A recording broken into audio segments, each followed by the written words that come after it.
মাত্র 4 দিনে প্রায় 12 লাখ টাকার বিল করেছে কলকাতার একটি বেসরকারি হসপিটাল। ঘটনাটা সামনে আসতেই রীতিমতো নড়ে চড়ে বসেছে কলকাতা স্বাস্থ্য কমিশন। 13ই এপ্রিল কলকাতার ফর্টিস হসপিটালে 73 বছর বয়সী প্রণব রায়চৌধুরীকে ভর্তি করে তার পরিবার। 17ই এপ্রিল নাগাদ 3টি নিউরোসার্জারি হয় তার, কিন্তু এরপরই পরিবারের তরফ থেকে সিদ্ধান্ত নেওয়া হয় প্রণব রায়কে রাজ্যের হেলথ স্কিমের অধীনে চিকিৎসা করানো হবে।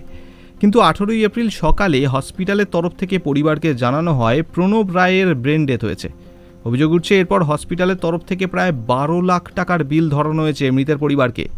স্বাভাবিকভাবেই এই মাত্রাতিরিক্ত বিল দেখার পরেই স্বাস্থ্য কমিশনের কাছে অভিযোগ জানায় মৃতের পরিবার। এছাড়াও পরিবারের তরফ থেকে আরও একটি অভিযোগ আনা হয়েছে হসপিটালের বিরুদ্ধে।